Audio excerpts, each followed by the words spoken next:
The princess's scream tore through the stone corridor, the sound of someone staring death in the eyes. Kova, carrying a tray for the guards, felt her heart lurch. That was a person in there. A person facing the king's beast, the monster who left nobody alive. "Please, please, somebody!" The princess's voice shredded through the thick oak door. Kova couldn't stand here and listen, knowing all the other women who'd lost their lives here before her. She rounded the corner and nearly collided with two men playing dice. "Can't you hear her screaming?" she asked. "Let her out." Both guards looked up at her. Darren, the older one, barked out a laugh. "Let her out?" "Girlie. The princess in there. Her Royal Highness Princess Quentina. She decided to risk her life all so she can stand a chance to marry the king." He rolled his eyes. "Neither you nor us stand to marry the Alpha King if we were to survive whatever's in there." Another scream split the air. "Please, help me!" Kova flinched at the raw terror. "I doubt she knew what she was getting into," she argued. "Everyone knows the first trial," the younger guard said. "Spend a night with the king's beast and survive." Darren nodded. "Everyone knows nobody ever survives. Except those who call it quits. And everyone knows that a contender is allowed to call it quits at any time," Kova snapped. A growl erupted from inside the chamber, deep, animalistic, making them all jump. "She's calling it quits," Kova said. "Let her out." "Can't," Darren said shortly. Another growl rumbled from within, followed by a scream that made Kova's blood run cold. "What if it gets out?" Darren said. "I'm not opening that door until that thing falls asleep or something." Kova stared at him in shock. It might be too late for Princess Quentina by then. She might be just a maid with no business intervening in princesses' lives. But she'd helped enough noble ladies do their hair to know they were groomed from birth to want to marry a king. It wasn't these princesses' fault that the richest, most handsome king in 5 kingdoms over would only pick a Luna who could survive the Red Trials. A series of ancient, 4 near-impossible trials, the first one being to survive a night with a beast very few had ever seen, and lived to tell the tale. "I'll open the door and get her out," Kova said. "You two stand back." The guards stared at her, stunned. "Kid, come on!" Torrin started. "I'll help her out," Kova repeated. "Go!" Darren and Torrin exchanged glances. Then, slowly, Darren jerked his head towards the key. "Make it quick," he muttered. Kova's hands shook as she grabbed the key. She shoved it into the lock and turned. The princess's screams cut off abruptly. The door exploded outward. Kova had a fractured impression of wild eyes and a tear-stained face as Quentina slammed into her with the force of pure panic. She stumbled sideways, her heel catching on the threshold as she fell into the chamber. The key dropped from her hand, clattering on the corridor stone, while Quentina carried on past. And the door swung shut with a boom that echoed in Kova's bones. The lock engaged with a final, absolute click. Kova scrambled to her feet. "Princess!" She spun toward the door. "Quentina, the key! Get the guards to—" She heard a growl and, startled, looked around fearfully. The chamber stretched before her, vast and dark. There was a small knife on the floor, Quentina's weapon of choice, and in the far corner something moved. "Hello?" Kova's voice came out small. She cleared her throat, tried again. "I didn't mean to. This was an accident. I'm not a competitor. I'm just a maid." Kova's eyes adjusted slowly. She could make out a shape now, massive and low to the ground. Bigger than any wolf. Bigger than a horse. The shape rose, unfolded, stood. And Kova held back a scream. Something with dark fur covering a frame that rippled with muscle, and with a head that was mostly teeth turned towards her. It took a step forward. Kova looked at the knife. "Please," she whispered. The beast roared. The sound shook the walls. Its claws, curved and black and longer than Kova's fingers, flexed against the stone. Kova's hand shot out and grabbed the knife, her fingers closing around the hilt. The beast kept coming. "Stay back!" Kova raised the knife. It charged. Kova screamed as the massive form barreled toward her.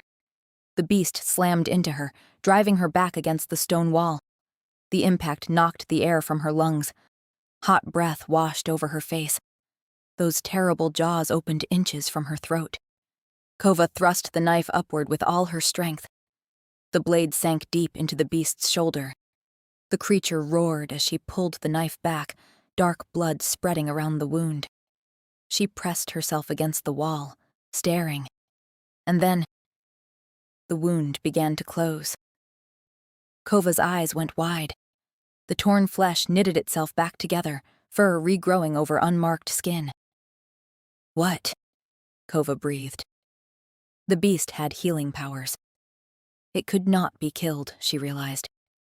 The beast shook its great head, then turned those crimson eyes back on her, and started walking toward her again. "No," Kova whispered. "Please, no." But the beast kept coming, deliberately. Kova brandished her knife again. "I said, stay back." The beast stopped directly in front of her, something in those crimson eyes that wasn't rage. And then it lowered its massive head and pressed its chest against the blade. Kova gasped. The knife pierced fur and flesh, sinking in. Blood welled around the steel. The beast's whole body shuddered, but it didn't pull back. It pushed forward, driving the blade deeper into its own flesh. Kova yanked the knife away, horrified. "What are you? Stop it!" The beast stumbled, that terrible wound already beginning to heal. And then it moved toward her again. Its movements weren't wild, weren't mindless. They were deliberate. It pressed against the blade once more. "No, stop," Kova said. She stared at the creature before her, at the scars beneath its fur, at the constant trembling of its muscles. This creature was suffering. "Stop," Kova whispered. She dropped the knife. It clattered uselessly on the stone. "Please, just stop." The beast went still. Kova reached out with trembling hands. She placed her hands on either side of the beast's massive head, touched the space between those burning crimson eyes. The world exploded. Oceans of anguish flooded through her, white-hot and endless. Pain layered upon pain upon pain. Confusion, fear, and something deeper. A connection clicking into place like a key in a lock she hadn't known existed, wrapping around her heart and lungs and soul. Kova's eyes rolled back. The last thing she saw was those crimson eyes, still burning. Then darkness took her. Chapter 2. Kova woke to whispers and polished marble smooth beneath her cheek. Her eyes fluttered open. Torchlight blazed overhead, making her head pound. She remembered the chamber, the beast, those crimson eyes. "She's waking up," someone said. Kova pushed herself upright, wincing. The room swam into focus, and her breath caught. She was in the throne room, vast and magnificent, with soaring ceilings and banners hanging from stone pillars. Nobles lined both sides of the chamber, all staring at her. "Bring her to me," a voice said. At the far end, elevated on a dais, sat the Alpha King on a throne of dark wood and iron. King Varric. Kova's heart stuttered. She'd never seen him this close before. His eyes seemed to pierce straight through her, and power radiated from him like heat from a forge. Beside the throne stood a woman with midnight hair, the king's closest advisor, Rahilda. Rough hands scooped her up and sat her on a stiff wooden stool. Torin and Darren, their faces blank. "She ruined everything," came a voice. Princess Quentina standing behind her. "I was this close to passing the trial," she cried, pointing an accusing finger at Kova. and then she pulled me out and ruined everything." Kova looked around in astonishment. She was the one begging for help, but the princess looked nothing like the terrified creature who'd fled the beast's chamber. Her eyes burned with vindictive fury. "I aimed to lure the beast closer by appearing vulnerable, so I could strike." She whirled toward the king. "Your Majesty, she should be punished for obstruction." Kova gaped. "Your Majesty!" She started weakly, but her voice was driven back by the violent response from the crowd. "Completely unacceptable." A noble in crimson robes stepped forward. "A common servant, trying to steal the honor meant for true nobility?" "Probably thought she could trick her way into becoming Luna," another noble added. Kova shook her head. "But if you let me explain," she attempted. But then she stopped. Realization crashed over her. What would she even say? The princess wasn't going to back her up. The guards wouldn't speak up either, not if it meant losing their heads. She had no allies here. "It seems very clear that this servant has interfered in a competitor's trial," someone shouted. Many of the nobles were nodding in agreement and throwing disgusted looks in her direction. A growl echoed through her mind. Low, utterly inhuman. Kova stilled. What was that? Her head whipped around, searching the throne room. But the beast wasn't here. Of course it wasn't. Another growl. Close. So close. And with it, a feeling. Something primal, protective. Kova looked again, but the chamber was empty of that type of monster. Only nobles and guards and the king on his throne. What was going on? Meanwhile, the nobles were still accusing Kova. "She should pay the highest penalty for her crimes. Death!" someone shouted. "Silence!" King Varric's voice cut through the chaos like a blade. The throne room fell quiet instantly. He rose from his throne and descended the dais steps. The crowd parted, heads bowing as he passed. He stopped directly in front of Kova. Up close, he was even more imposing. Tall, broad-shouldered, radiating authority. Your Majesty?" Kova asked, uncertain. He reached out, his fingers catching her chin with surprising gentleness, tilting her face up to meet his gaze. His eyes were dark, searching, confusion flickering across his features before he schooled them back to neutrality. Kova's breath caught. "How long was she in the chamber?" the king asked, turning to his advisor. She stepped forward. "From sunset to sunrise, Your Majesty." She paused, gave the king a pointed look. "A full night." Murmurs rippled through the crowd. King Varric's hand flexed at his side. "And the beast?" he asked. Rahilda's eyes met his. "Calm when the guards entered," she said carefully. "No sign of aggression." The king's expression didn't change, but Kova saw the way his knuckles whitened.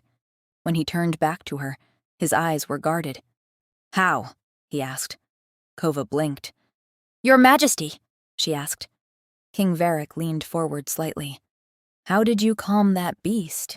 he snapped. "A creature that has killed warriors, mages, princesses from a dozen kingdoms." His voice dropped, becoming almost venomous. "How did you succeed when everyone else failed?"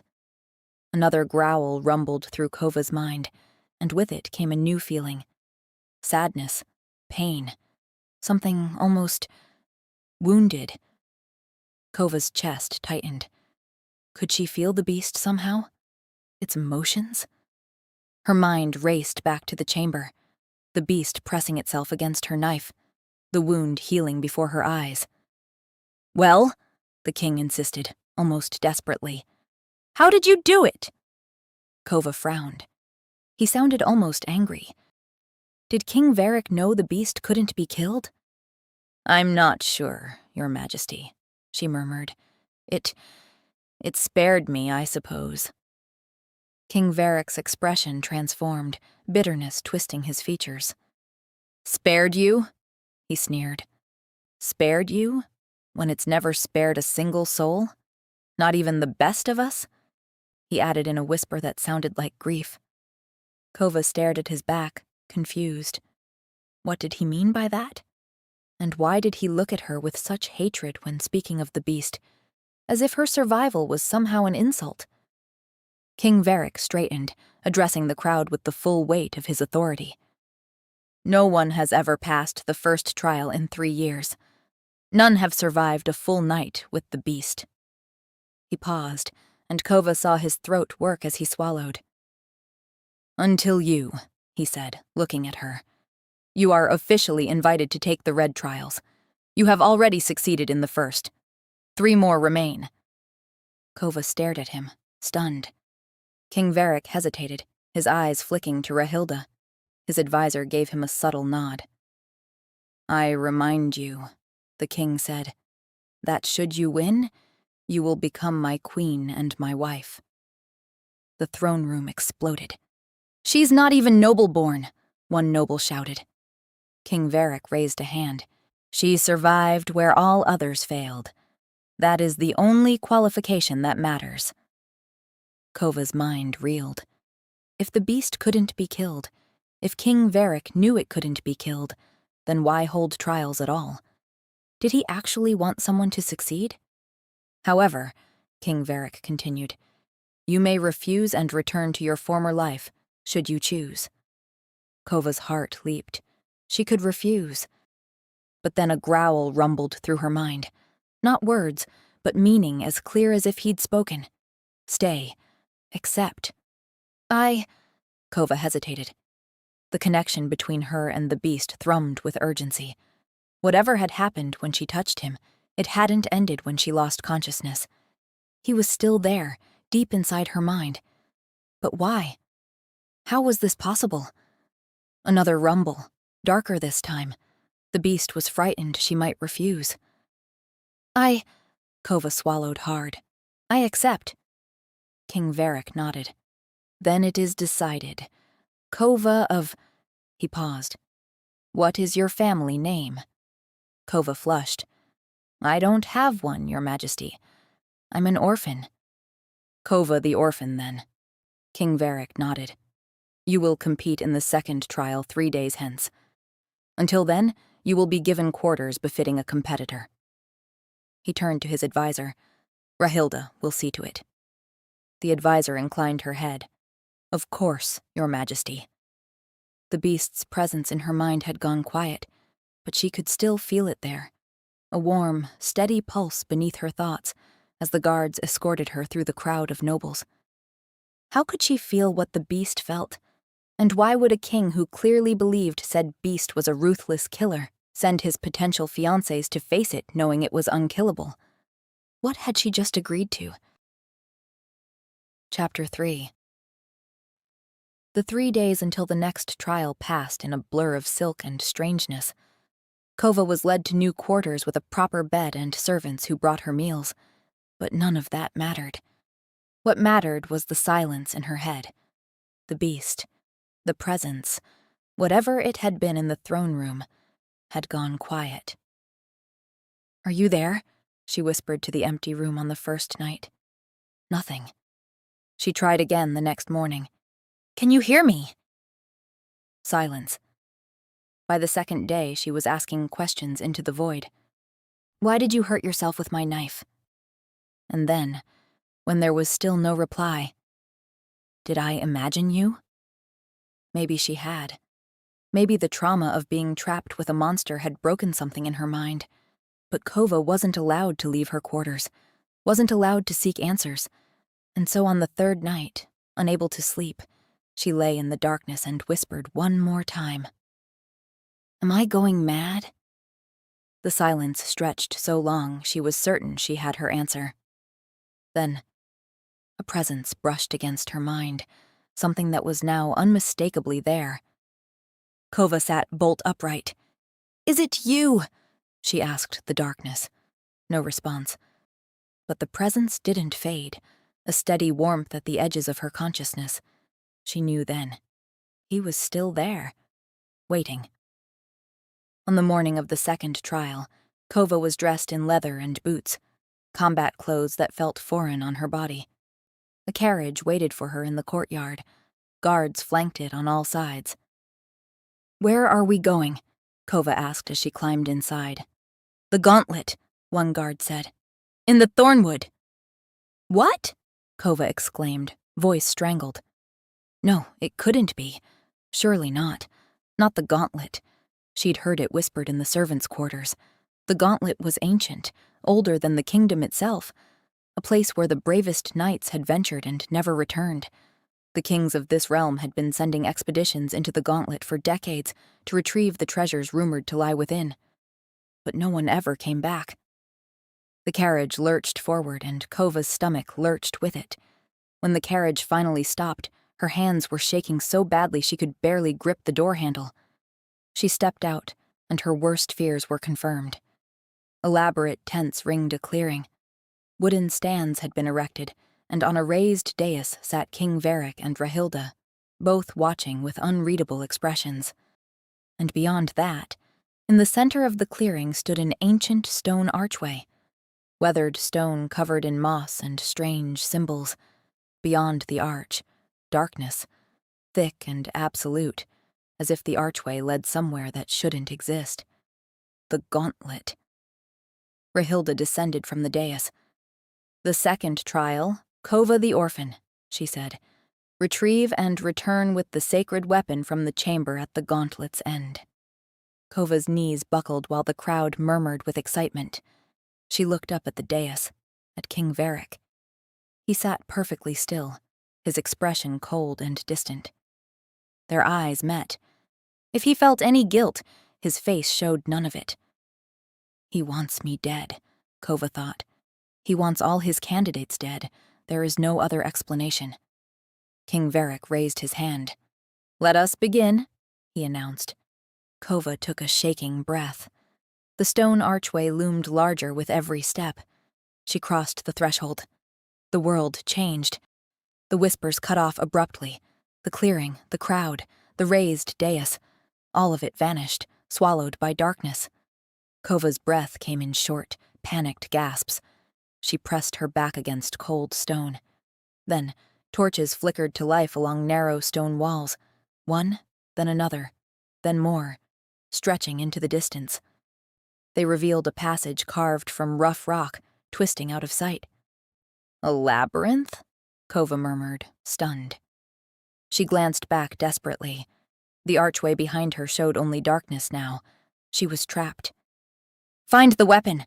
Return!" Rahilda had said. Except she didn't know where to go. Her throat closed up. "Stupid beast," she whispered. "I could have said no. I could be scrubbing floors right now instead of this. Why did you push me to—" She paused, because something was pressing against her mind. A presence, like someone reaching out and touching her shoulder in the dark. Kova gasped. "You're here." She pressed her hand to her mouth, holding back a sob. "You're here. You're really here," she breathed, relieved. The presence pressed closer. Confirmation, protectiveness, determination radiating through the connection. "Can you help me?" Kova whispered desperately. The presence wrapped tighter around her thoughts, a wordless promise. Yes. Taking a shuddering breath, Kova placed her trembling hand on the cold stone wall and started forward. The passage twisted and turned, branching off into side corridors that disappeared into shadow. Then, suddenly, "Danger!" Kova jerked backward, her back slamming against the wall as pure instinct resonated within her. The floor ahead of her ended. A pit yawned open, wider than she could jump. She shrieked. She pressed harder against the wall, staring at the trap she'd been seconds from walking into. "You saved me!" she gasped. A rumble of acknowledgement echoed through her mind. "Any idea how I get across?" Kova asked. She felt the beast's attention shift. Then urgency pressed against her thoughts, pulling her gaze upward.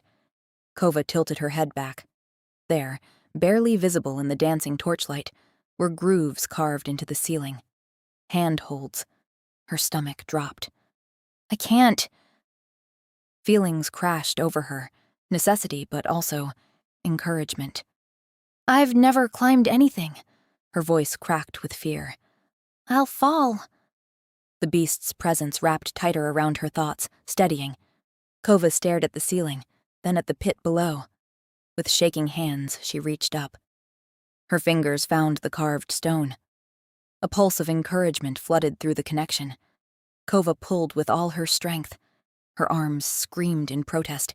Her feet scrabbled against the wall, leather boots slipping on damp stone. For one terrifying moment, she dangled over the pit, her grip failing. Then, a directional pull, an instinct guiding her hand left. She found it, a handhold hidden in shadow. She shifted her grip. Inch by agonizing inch, she moved across the ceiling, the beast's instincts guiding her, a feeling pulling her attention to a hold, a sense of wrong when she reached for crumbling stone. Finally, a surge of hope. Ground was close. She could drop. Her legs immediately gave out, and she collapsed, gasping and shaking. Thank you, Kova whispered. I couldn't have. Without you. A rumble echoed through her mind, and then, in her mind, clear as day. You did good. Kova's head snapped up. You can talk? She exclaimed. 3 days of silence, and now you can use words? A pause. Then came another word, careful and deliberate. Trying. Kova's breath caught. You're trying? Trying to speak? Affirmation pulsed through the connection. How did you know? She asked. How did you know how to guide me? A surge of feeling answered. Images, sensations, seeing through her eyes, feeling what she felt. Kova's eyes widened. You can see what I see? A pulse of affirmation. You can see through my eyes, hear my thoughts, she repeated, understanding dawning. Yes. The word was deeper this time, more solid. Not just a feeling or a meaning pressed into her mind, but an actual voice, deep and gravelly. It resonated inside her skull, intimate in a way that made her breath catch. All right, Kova said, forcing herself to stand on shaking legs. Let's keep moving. The maze seemed endless. More corridors, more traps. The beast's presence guided her, feelings of danger, urgency pulling her attention to threats. Finally, the passage opened into a circular chamber with a domed ceiling, and there, in the center on a stone pedestal, rested a sword. The blade glowed with a soft white light. Magic. Kova approached carefully. The chamber remained still and silent. She reached out with trembling fingers and closed them around the leather-wrapped hilt. The moment her skin touched the sword, white light exploded around her. Kova stumbled, gasping, and found herself standing in blazing sunlight. She was back outside. The crowd erupted in shocked gasps. King Varric and Rahilda rose from their seats. You succeeded, the latter breathed. Kova managed a nod. King Varric descended, approaching with measured steps. He stared at the sword as if he couldn't quite believe what he was seeing. Rahilda, he said quietly. The advisor stepped closer, her fingers hovering just above the blade. An angel's blade, Your Majesty, infused with pure white magic. King Varric's breath left him in a rush. He looked at Kova and smiled, and for a minute there he almost seemed hopeful. Kova, the orphan, has retrieved the angel's blade from the gauntlet, he announced. She advances to the third trial. Chapter 4.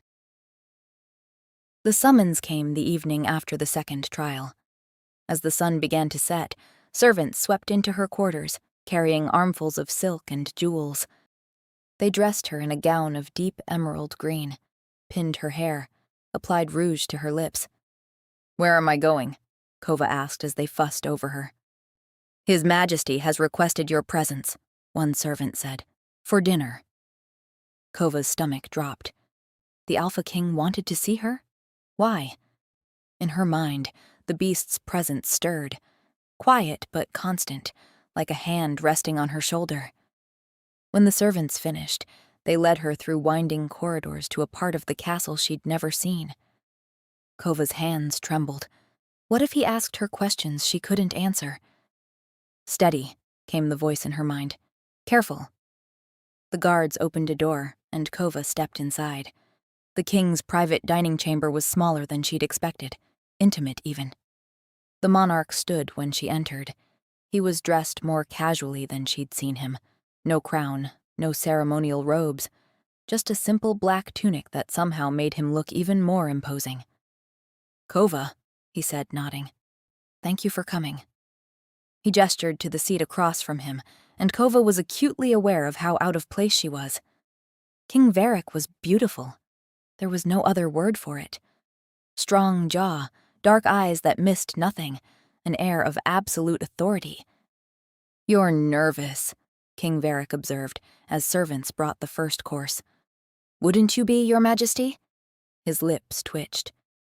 "Perhaps." He picked up his spoon. The silence stretched. "Is there something you'd like to ask?" King Varric asked, noticing her staring. Kova hesitated. "Why the trials, Your Majesty?" she finally asked. His fingers tightened around his spoon, knuckles going white. "What do you mean?" he asked. "Why don't you pick a bride for yourself?" Kova asked. "Out of love rather than—" "Competence?" the king finished. Kova wasn't sure how to respond to that. "Is it competence, though?" she insisted, meeting his gaze. "We've established I've just been lucky." King Varric stared at her. "So you say," he said finally. "I don't know how else to explain it." Kova's chest tightened. Should she ask about the beast? Confront him about the impossible healing powers? King Varric sighed, setting down his spoon. "These trials," he said carefully, "are meant to help me find somebody worthy." "Worthy of you?" Kova asked. A small smile touched his lips. "Worthy of being queen," he corrected. Their eyes met across the candlelight. "And you think I might be worthy?" Kova asked. King Varric's smile faded. "I suppose we'll find out, won't we?" he said. The weight of that statement settled between them. "You've done something unprecedented," the king said. "Reached a point in the trials no one else has achieved. For that, I'm prepared to grant you a favor, Kova." "A favor?" She blinked. "Gold. Land." King Varric waved his hand dismissively. "What would you like?"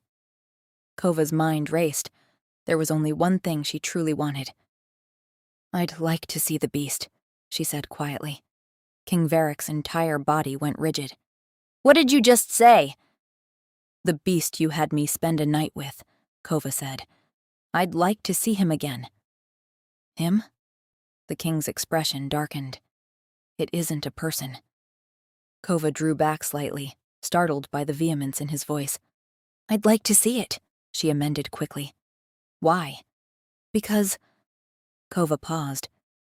"I don't know why it spared me. And it haunts me." The king's jaw unclenched slightly. "That creature is dangerous," he said. "And yet, you want to go near it again?" "Yes," Kova said. "I need to understand why I survived." King Varric stared at her for a long moment. 10 minutes, he said finally. "After we finish here, I'll have guards escort you to the dungeons." Relief flooded through Kova, who bowed her head. "Thank you, Your Majesty." King Varric nodded curtly and returned to his meal. But Kova noticed his hands were shaking slightly as he picked up his fork. The rest of dinner passed in near silence.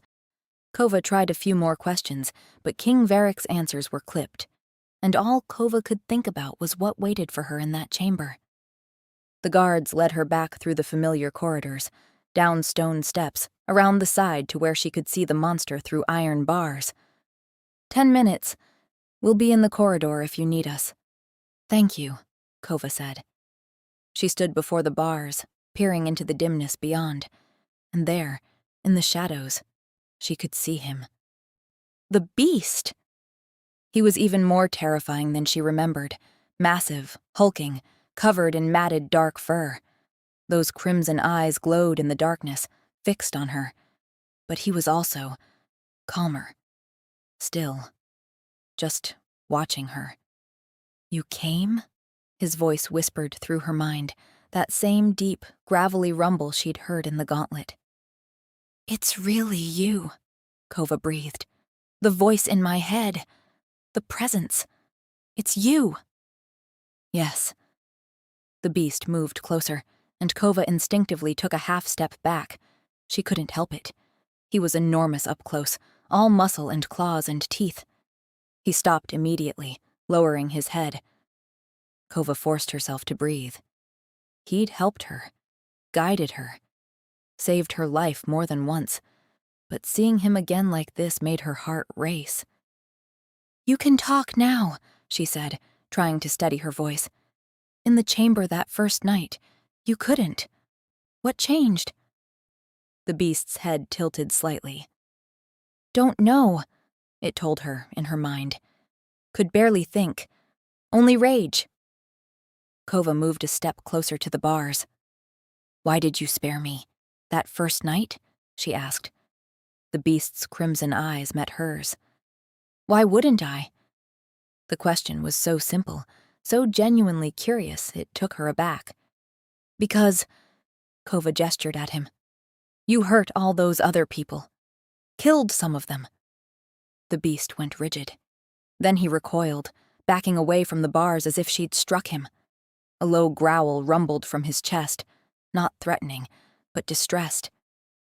"I'm sorry," Kova said quickly.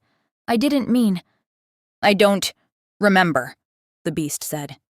"You don't remember hurting them?" Kova insisted. "No." He began to pace, his massive form moving back and forth. "Don't remember, only darkness, pain." Kova could feel his fear, his confusion, his anguish. He was frightened. "Why did you want me to continue the trials?" Kova asked. "In the throne room, you told me to accept." "Safe," the beast said immediately. "You, safe if continue. You, queen." "You want me to become queen?" Kova frowned. "Why?" The beast moved closer again. "You, queen, can help me."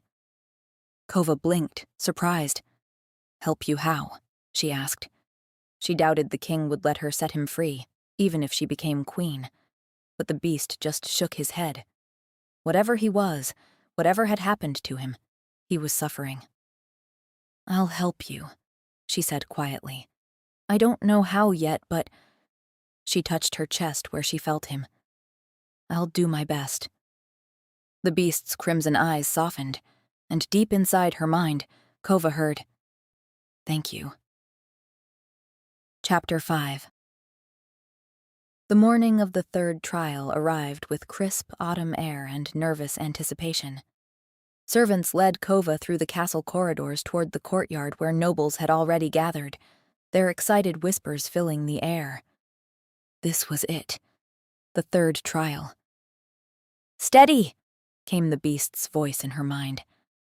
"I know," Kova whispered. The courtyard was packed. Spectators lined every balcony.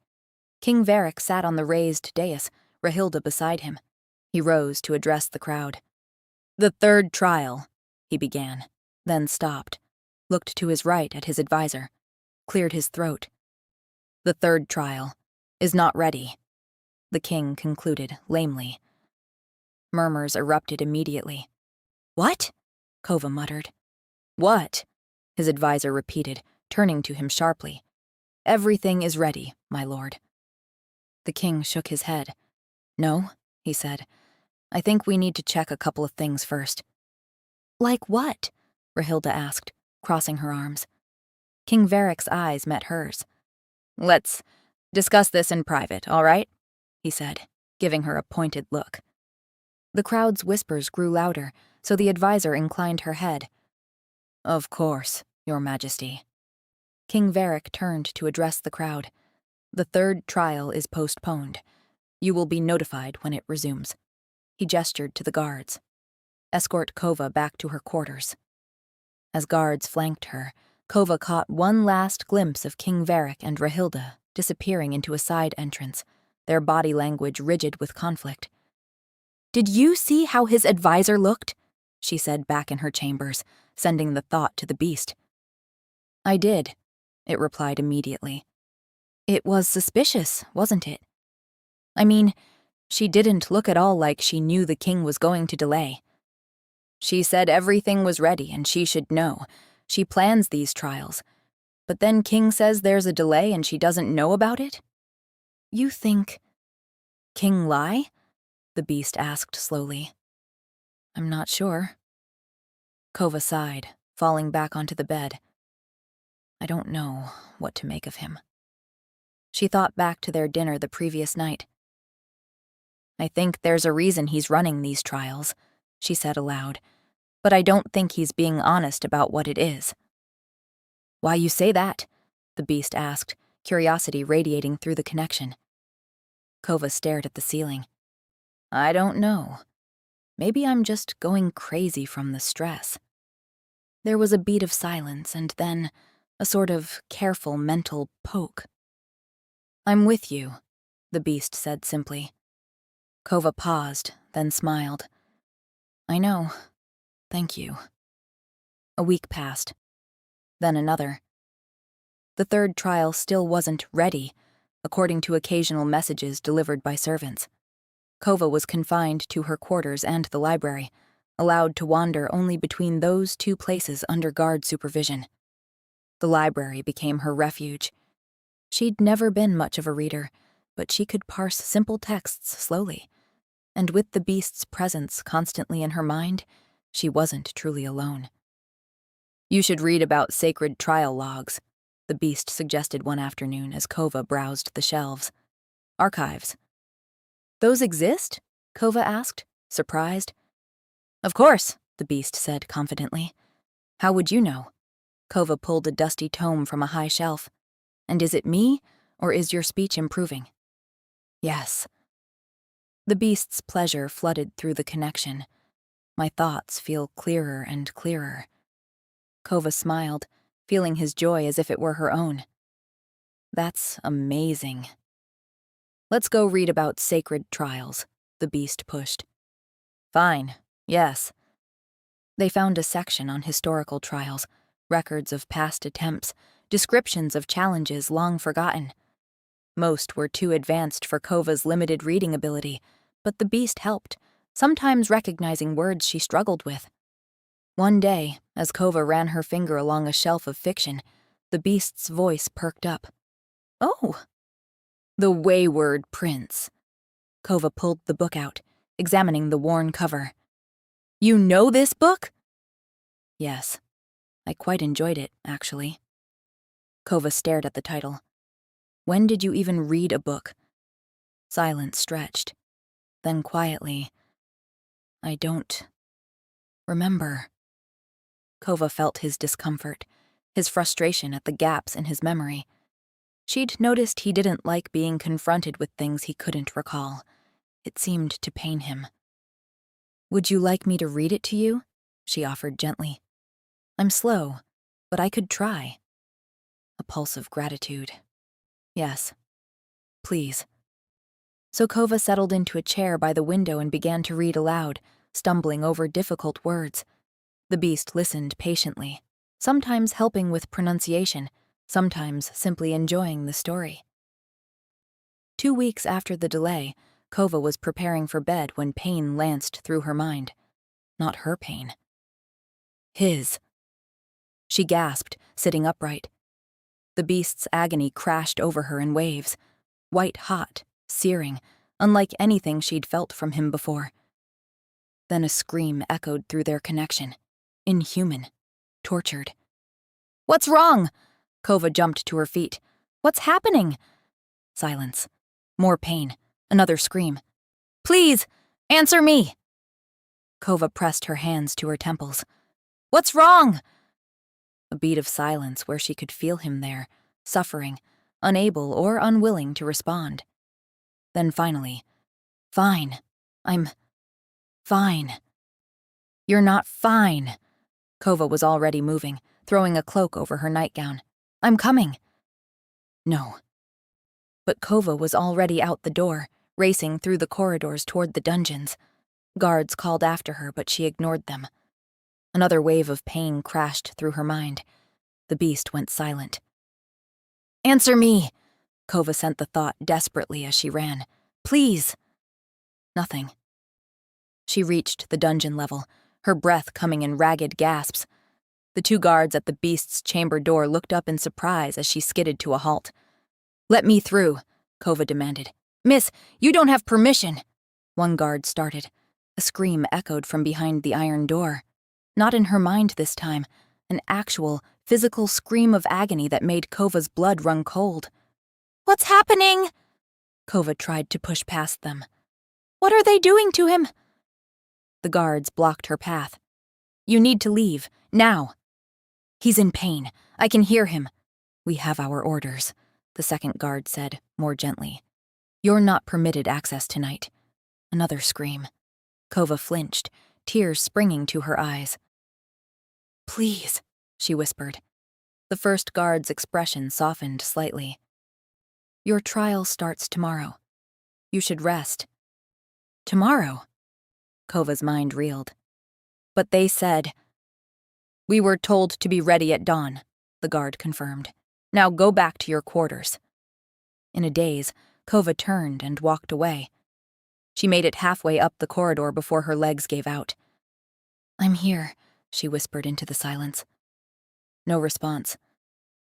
Kova sat in the cold corridor for a long time. She didn't sleep that night. Chapter 6.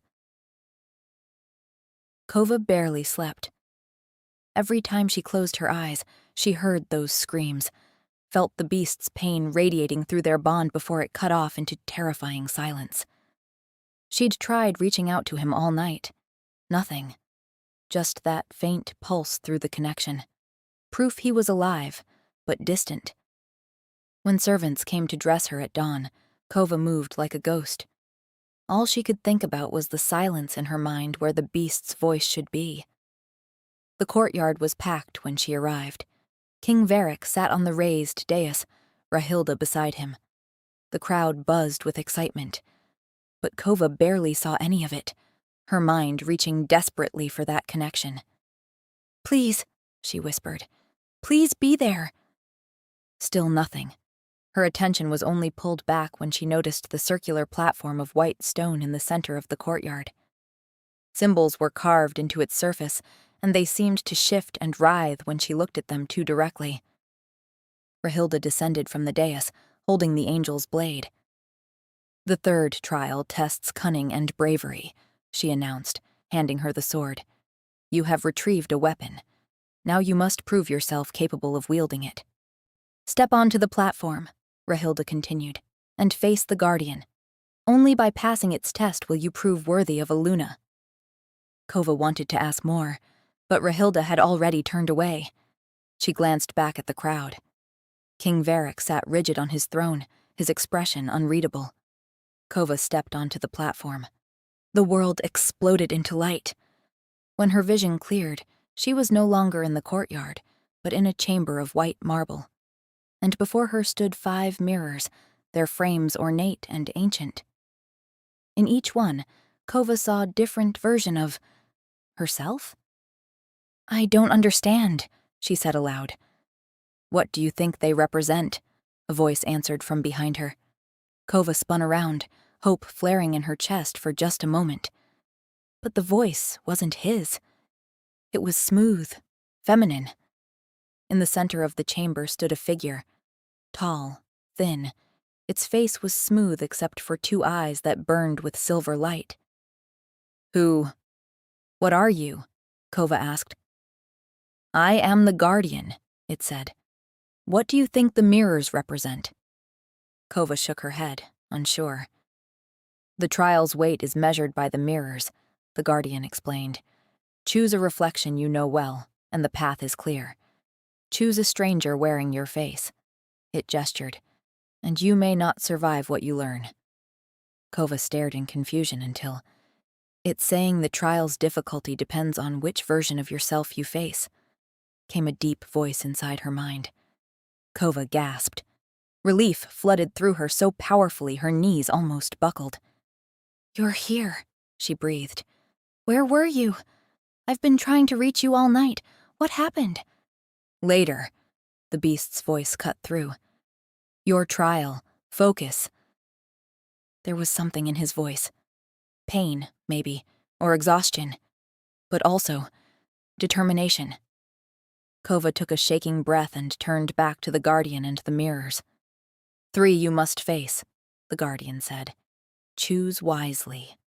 You can only know the versions of yourself that are truest to you," the beast said quietly. "What does that mean?" Kova asked aloud. "The mirrors show different parts of who you are. Some you understand, some you don't. Pick the ones you know." Kova studied each mirror more carefully. The first showed her in maid's clothing, the second her battered and bloody but still standing, defiant. "I know the first one," Kova said aloud. "I'll start with this." "Remember," the Guardian said, "a wrong answer will result in the ultimate punishment, death." A protective growl rumbled through her mind, fierce and immediate.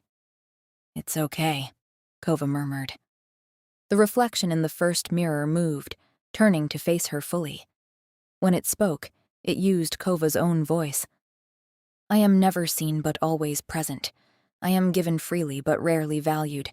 I make others shine while I fade into shadow. What am I?" Kova understood immediately. "Devotion," she said. "The work no one notices." "And does that make you lesser?" Kova thought about it. "It made me invisible. But it also taught me to see others. To notice what they needed before they asked." "Then strike the mirror."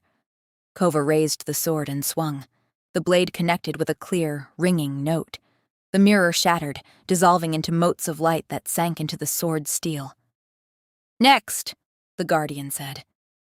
Kova turned to the second mirror, the bloodied, defiant version of herself. The reflection's voice was rough. "I cling to life when I should let go. I endure when I should surrender. Am I strength, or am I fear?" Kova paused, thinking. "You are survival," she decided. "And what am I surviving for?" Kova thought of every trial.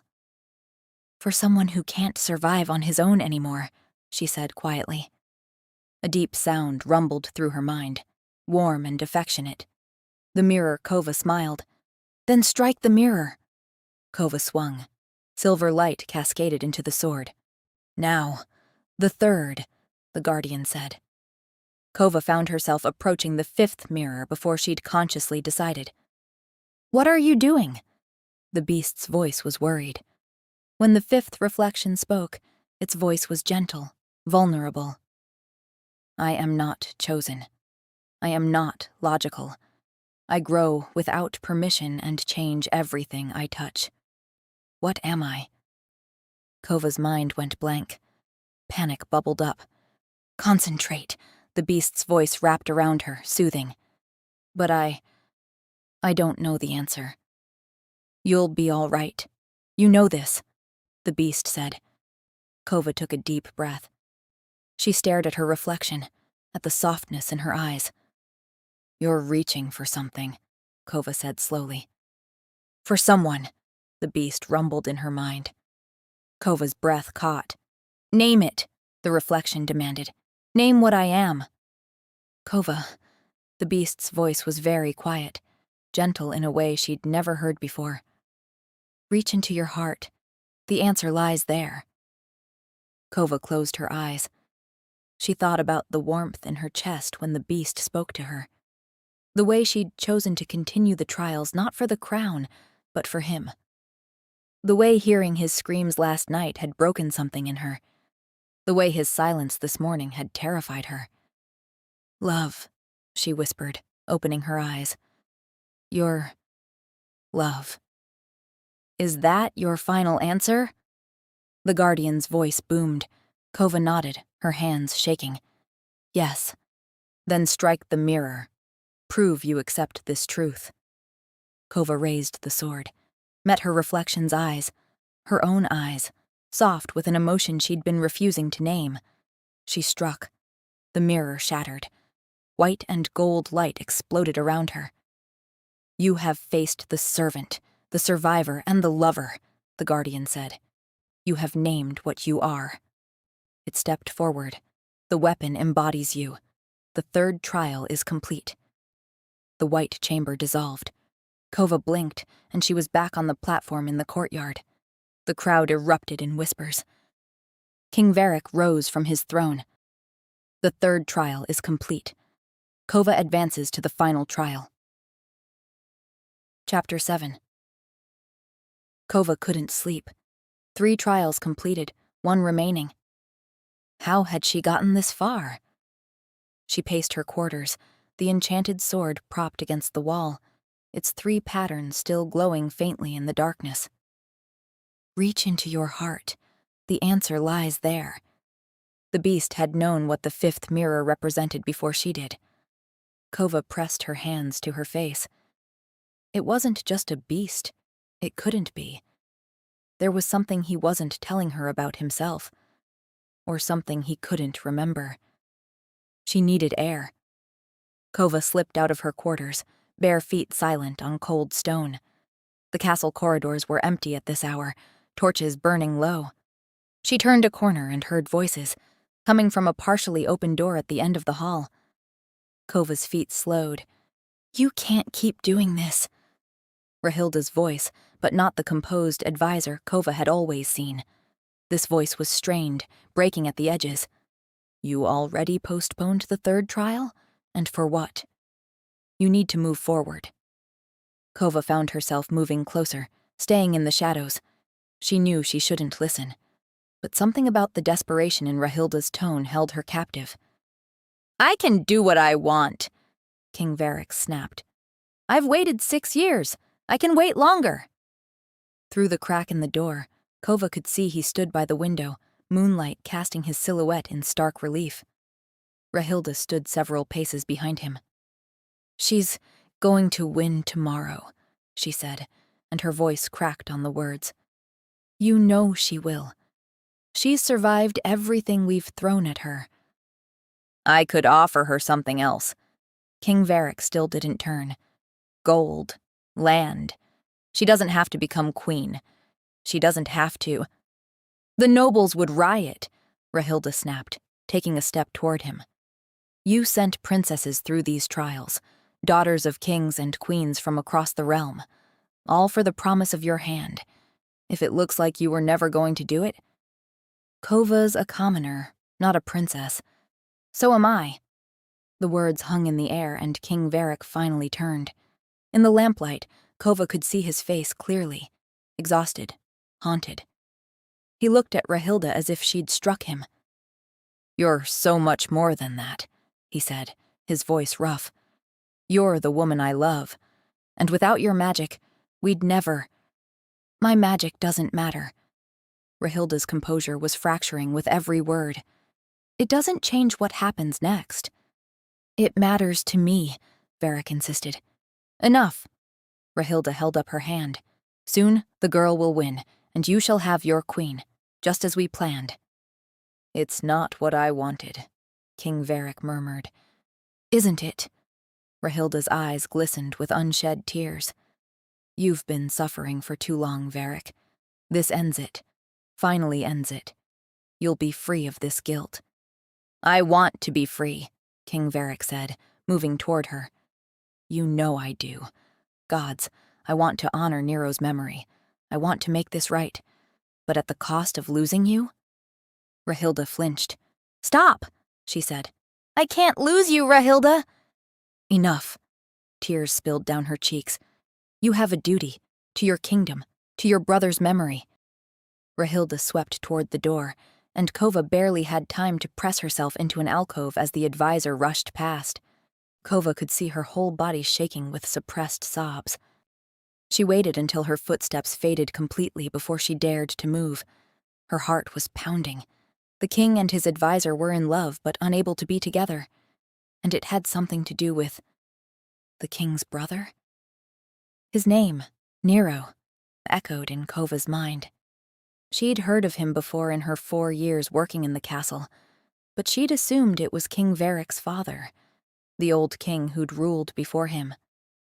Kova found a servant in one of the side passages, an older woman carrying fresh linens. "Miss, what are you doing out at this hour?" the latter asked. "I couldn't sleep." Kova moved closer. "Please, I have a question. What happened to the king's brother? Nero?" The servant's expression immediately shuddered. "You know that's not a name we speak of lightly, miss." "Please," Kova pressed. The servant's voice dropped to barely above a whisper. "King Nero ruled for only 2 years. He was young, kind. The people loved him. And then—" She paused, pain crossing her weathered face. "Then he was murdered."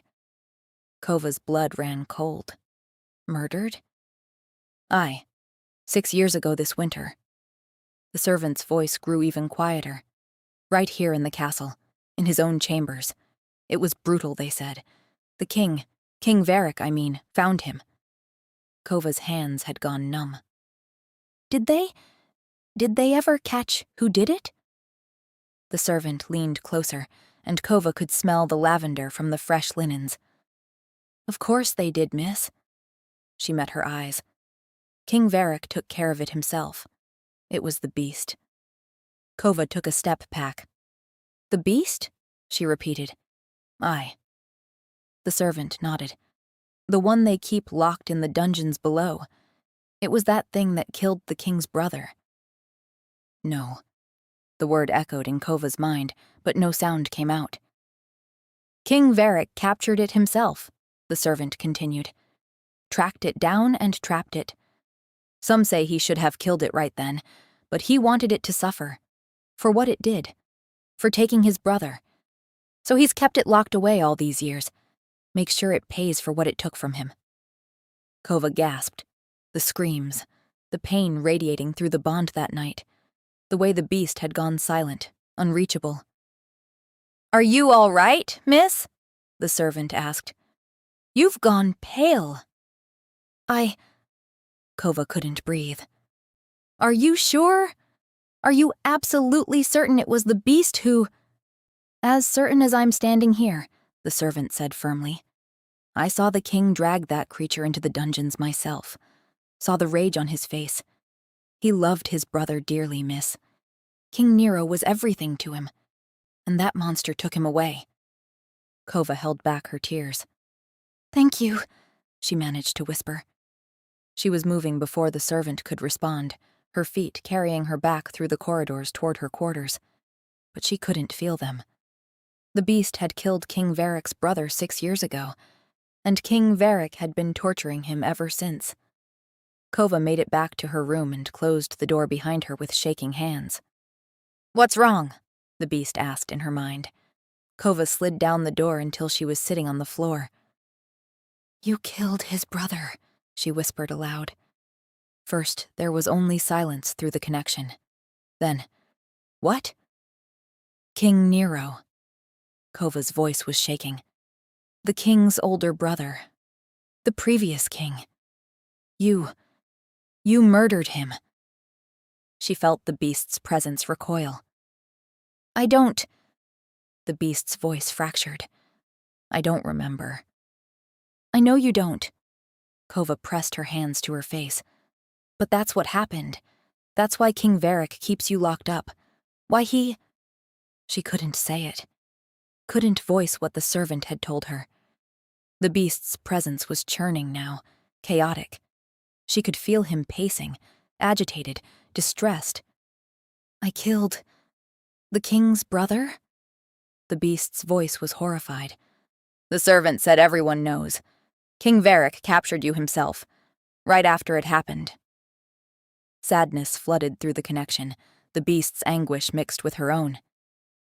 "He'll never let you go," Kova whispered. "It doesn't matter if I become queen. He'll never free you. Not after what you did."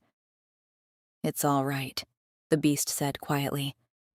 "What are you talking about?" Kova's voice rose. We agreed. We'd work together. I'd become queen and you'd be free." I will be, the beast said gently. You'll find a way. What if I don't? Kova's voice cracked completely. I trust you, the beast said simply. But Kova heard the uncertainty beneath his words. She was only taking the final trial for the beast. But if she won, how could she ask King Varric to release the creature that had murdered his brother? I don't know how to save you, Kova whispered. I believe in you, the beast said. His words, instead of comforting her, only made her cry harder. This wasn't a trial she could win with luck or determination. This was a murdered king and a brother's vengeance. How could she fight that? Chapter 8. Kova woke to sunlight streaming through her window and a knot of dread in her stomach. The final trial. But unlike the previous mornings, there was no anticipation, only hollow despair. What was the point? Even if she won, even if she became queen, she wouldn't be able to free him. King Varric would never let the beast go. Not after what he'd done. Not after murdering his brother. She dressed mechanically as servants fussed around her. They put her in a gown of deep crimson silk. The enchanted sword hung at her side, its 3 patterns still glowing faintly. Service, survival, love. Are you ready? The beast's voice was quiet in her mind, tentative. Does it matter? Kova's voice was flat. Even if I win, I can't save you. Don't think about me, the beast said gently. Think about yourself, your future, your safety. What about me? Kova's laugh was bitter. It's not like I want to marry that king. And he doesn't want to marry me either. He loves Rahilda. I heard them last night. He's being forced into this just like I am. Then why continue? Because I promised you I would. Kova pressed her hand to her chest where the bond pulsed. Because you asked me to. The beast was silent for a long moment, then so quietly. I'm sorry. Kova didn't respond. The courtyard was packed. More spectators than ever before filled every balcony, every window, every available space. The entire kingdom had turned out to witness the final trial. Kova walked through the crowd, feeling every eye on her. King Varric sat on his throne, Rahilda beside him. Both looked exhausted, dark circles under their eyes, faces drawn. Rahilda rose and descended to the courtyard floor. In the center of the courtyard, a raised platform had been constructed, and on that platform sat a cage, an iron cage. Kova's steps faltered. Why was there a cage? Then she saw what was inside it. The beast. Her blood turned to ice. He stood motionless in the iron cage, massive and terrible in the morning light. Those crimson eyes found her immediately, and even from this distance, Kova could see everything. The tension in his form, the constant tremor, the way he held himself so carefully still. What? Kova's voice came out as a whisper. Why is he here? No one answered. She started forward, confusion and dread warring in her chest. This didn't make sense. Why would they bring him out? The beast lowered his great head, and something in that gesture made Kova's stomach drop. He knew. He knew what was coming. Kova the orphan, Rahilda's voice rang out across the courtyard. You have completed 3 trials. Kova couldn't look away from the beast, from those crimson eyes watching her with such unbearable sadness. You survived the beast, Rahilda continued, retrieved a weapon from the gauntlet, faced yourself in the mirror trial and emerged worthy. The crowd murmured with approval. Now comes the final test. Kova's hands had gone numb. The trials were designed with one purpose, Rahilda said, to create a weapon capable of ending a threat to this kingdom. A beast that murdered the king's beloved brother 6 years ago. Kova's heart stopped. Wait. Her voice cracked. Wait a minute. She looked at the beast in his cage, at the crowd pressing closer. Are you saying... Kova's voice shook. All this... These trials... They were meant to... She couldn't finish. She met King Varric's gaze and saw the answer there. Saw the cold determination. This had never been about finding a queen. The trials had one purpose: to create someone capable of killing an unkillable beast. The final trial is simple, Rahilda continued. Strike the beast down. Avenge the fallen king. The crowd erupted in cheers. No, Kova whispered, but the word was lost in the roar. Listen to me. The beast's voice pressed urgently into her mind. This is what the trials were always for. This is how you win. Kova's head snapped toward the cage. You knew? She sent the thought like an accusation. You knew this whole time? I'd hoped, the beast replied quietly. Kova's heart lurched. He'd been helping her so she could kill him. Every word of guidance through the gauntlet, every moment of comfort, all so she would be strong enough to end his life. No. Kova shook her head. King Varric rose from his throne, descending the steps with measured grace. Do you understand what is being asked of you? He asked. Kova looked up at him through tears. You want me to kill the beast, she said. I want you to avenge my brother, King Varric corrected. The creature in that cage murdered him. But it doesn't remember killing your brother, Kova's voice cracked. It's different now. Look at it. It's calm. It's not aggressive. The crowd gasped. What are you saying? King Varric's eyes widened. That you have some sort of insight into what this beast thinks? Kova's hands clenched into fists. He's my friend, she said. Friend? The kin strode toward her, fury transforming his face. Those who make friends with enemies of the crown should... Varric! Rahilda's voice cut through like a whip. The king froze mid-step. Rahilda descended from the platform, moving to stand between them. The girl is worthy, she said quietly, urgently. She can end this. Don't ruin it now. Not when we're so close. King Varric closed his eyes, his jaw working. He turned back to Kova, and his voice broke. Please, please help us. It's unkillable. We've tried everything. So you knew, Kova whispered. You knew it couldn't be killed. The person who can kill this beast must survive it first, Varric said. There was no other way. 6 years of knowing my brother's murderer is locked beneath my feet, unkillable, untouchable. His voice broke completely. If you kill it, Varric said, you will be my queen. I don't care about that, Kova said. I wanted to set him free. You will, the beast's voice pressed into her mind, urgent and pleading.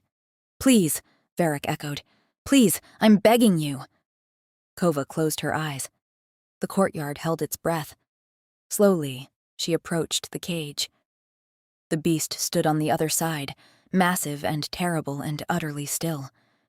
When she reached through the bars with one shaking hand, it moved forward and pressed his great head into her palm. It's all right, he said softly in her mind. I'm not afraid. Tears streamed down Kova's face. Her hand trembled on the sword's hilt as she withdrew it from the bars and unlocked the cage. Do it, the beast said in her mind. Set me free. Kova raised the enchanted sword with shaking hands, then, no. The word fell into silence like a stone into still water. King Varric leaned forward. What? I said no, Kova repeated. Her voice was stronger now. She turned to face the king, Rahilda, the assembled court. I won't kill him. Absolute silence. Then chaos erupted. Nobles shouting, guards moving forward, the crowd surging with shock. King Varric descended from the platform in 3 long strides. You refuse? Yes. Do you understand what you're throwing away? I never wanted the crown, Kova said, meeting his gaze steadily despite her tears. I never wanted any of this. I only wanted to help him. Help it? King Varric's voice rose. It's a beast, a monster. Then why is he standing there calmly instead of ripping me apart? Kova gestured to the beast. King Varric faltered, confusion flickering across his face. "He murdered my brother!" King Varric's control shattered. "He deserves to die!" "I will not kill him," Kova announced to the entire courtyard. "He is my friend." She met the beast's eyes. "I love him," she murmured. For a moment, no one moved. Then King Varric lunged forward, grabbing the enchanted sword from Kova's hands. He raised the glowing blade, pointing it at the beast's chest. Kova opened her mouth to scream, but someone screamed first. "Varric!" came Rahilda's voice. "No, don't!" King Varric froze, and in that moment of hesitation, the beast made a sound, low and broken, full of unbearable anguish. Kova turned to him, fear flooding through her. "What's wrong?" His massive form was shaking violently, and then, impossibly, he began to change. The transformation was violent. The beast threw back his head and roared, a sound of pure agony that shook the courtyard walls. His body convulsed, limbs twisting at impossible angles. Kova stumbled backward. "What's happening?" The beast's form began to shrink. The monstrous shape collapsed inward, reshaping into something smaller, something human. Chapter 9. Where the beast had stood, a man now knelt on the stone platform. Slowly, painfully, the man lifted his head, and King Varric made a sound like his heart had been torn from his chest. "No," he whispered, the sword clattering from his nerveless fingers. Kova saw the man's eyes, no longer crimson, now a warm brown, human and achingly lost. The entire courtyard stared in shocked silence, taking in the sharp jawline, the strong nose, the way his dark hair fell across his forehead. Kova stared, her mind struggling to reconcile what she was seeing. Where was the beast? That man was beautiful, stunningly, impossibly beautiful. But where was the massive creature with matted fur and terrible claws? Was this him? "Gods above," someone breathed. "Your Majesty?"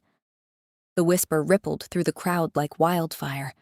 Nobles began to bow, one by one, dropping to their knees.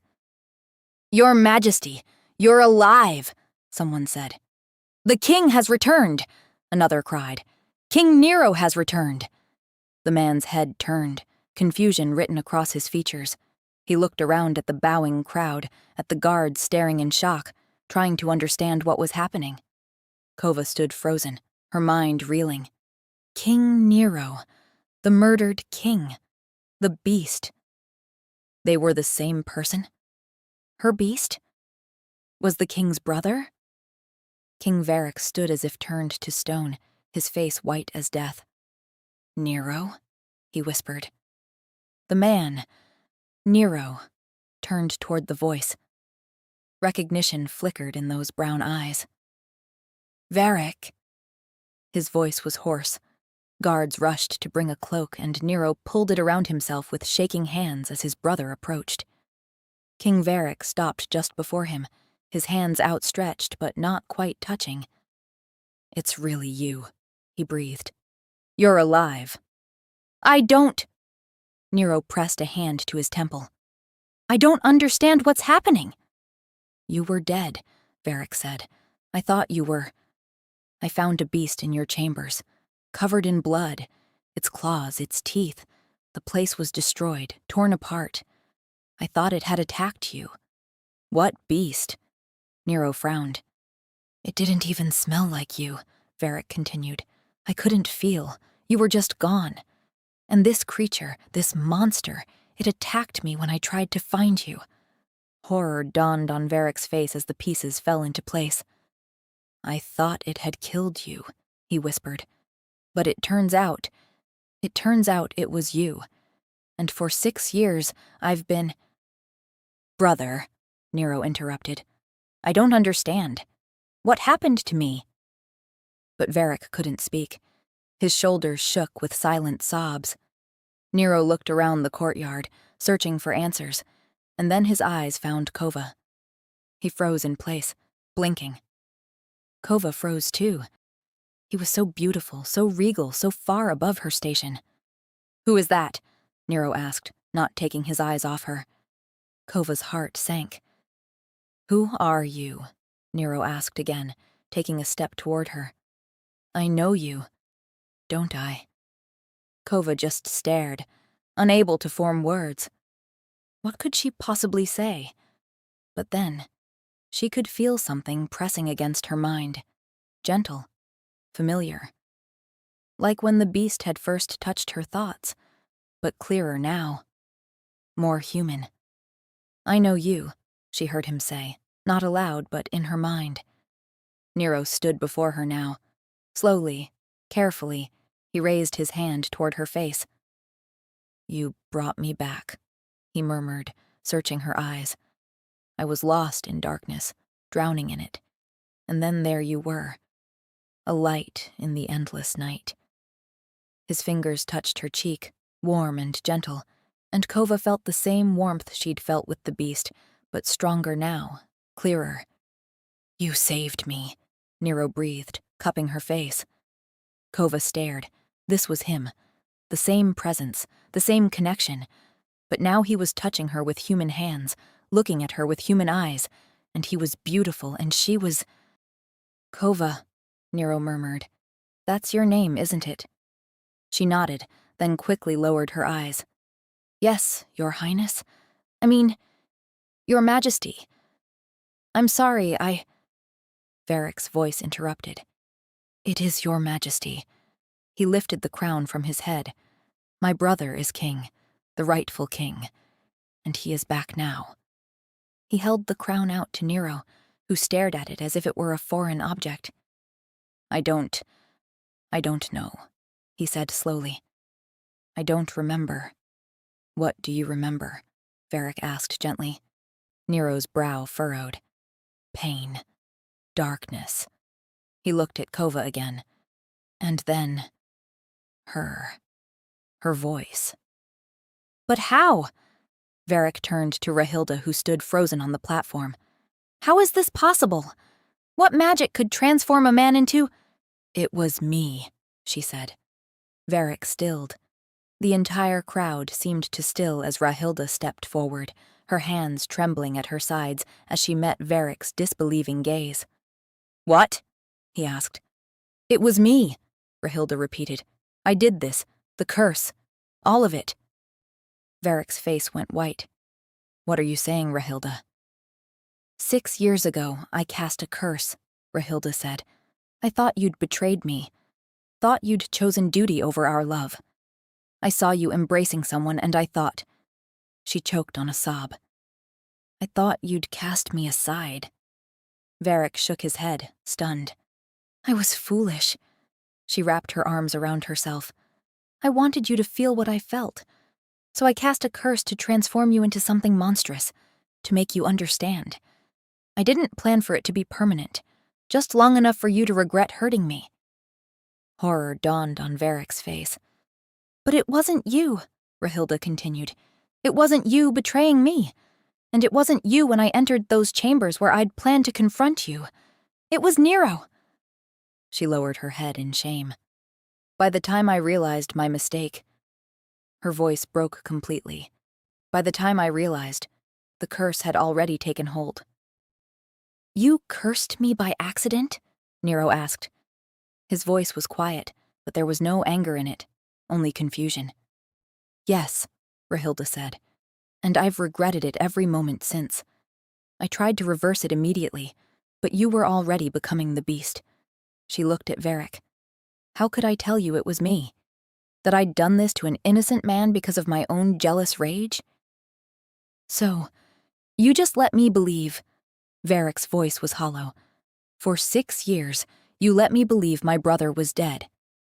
"I didn't know how else I could fix it," Rahilda said desperately. "You would have had me arrested, but I needed to research how to help him. And I found the only way to break a curse that strong was..." She looked at Kova. Someone pure of heart, who could see past the monster, who could love him enough to refuse to kill him, even when offered everything. "Hence the trials," Kova breathed. "I designed them to find that person," Rahilda said. Either someone would love him enough to break the curse, or someone would be strong enough to end his pain. Either way, he'd be free. Free? Varric's face was a mask of anguish. I've been hurting him for years. You didn't know, Rahilda said desperately. Because you didn't tell me, Varric roared. I tortured my brother for 6 years because you were too much of a coward to tell me the truth. I was trying to save him, Rahilda sobbed. Please, Varric. Please, I'm sorry. On the other side of the courtyard, Nero had stopped listening to the argument. His focus was entirely on Kova. He stepped closer, blocking out the chaos around them, until it was just the two of them. Why didn't you kill me? He asked quietly. I begged you to end it. You remember, Kova whispered. I remember you, Nero said simply. Your refusal to give up on me even when I'd given up on myself. Kova's vision blurred with tears. I couldn't lose you. Why not? Nero asked gently. Kova opened her mouth. The words were right there, but they stuck in her throat. Because I love you, she thought. Nero's eyes widened slightly. Then a smile broke across his face. I love you too, he whispered, pulling her close and kissing her. The bond between them blazed to life, golden and warm and right. Behind them, Varric's sobs echoed across the courtyard, and Rahilda knelt beside him, her own tears falling. But Nero and Kova stood wrapped in each other. The trials were over. The beast was free, and somehow, impossibly, love had won. Epilogue. 3 months later, Kova found Nero in the library again. He sat curled in the window seat, a book open in his lap, staring out at the gardens with that distant look she'd come to recognize, still searching for memories that wouldn't come. You're supposed to be reading, she said gently. I was, he said. Then I started wondering if I'd read this before, if I liked it. Kova took the book from his hands. Then stop trying to remember. Let it come to you. What if it doesn't? Nero asked, already leaning into her shoulder. I don't know how to be a king. I don't even know if I want to be. You don't have to decide today, Kova murmured, running her fingers through his hair. Nero was quiet for a moment. Do you know what I do remember? What? This. He pressed his hand over hers. You. I may not remember being a king, but I know I'm yours. Kova's chest tightened with warmth. Varric asked about you this morning. He seems lighter. He called me sister twice last week. You saved his brother. Nero smiled. You're family now. I don't know what he plans to do about Rahilda, though, Kova said carefully. Nero sighed. I told him it's his choice, not mine. I barely remember being the beast, and what I do remember led me to you. She still cursed you. For 6 whole years. She also designed the trials that brought you to me. Nero cupped her face gently. If Varric still loves her, and I think he does, then he needs to find a way forward. Kova leaned into his touch. You're very wise for someone who doesn't remember being a king. Nero smiled. Read to me? He asked. So, Kova read, and Nero listened, his head resting against her shoulder, the bond between them humming with contentment. Outside, the kingdom waited patiently for its lost king to find himself again. There was no rush. They had all the time in the world. Thanks for listening. I hope you enjoyed Kova's journey. Which trial did you enjoy the most, and which would you have struggled with? Let me know in the comments. I can't wait to hear what you think. Your feedback means the world to me. If you want to check out more bonus features and content, head over to Patreon for more exclusives. The link is below. I'll see you there. Much love, Lily.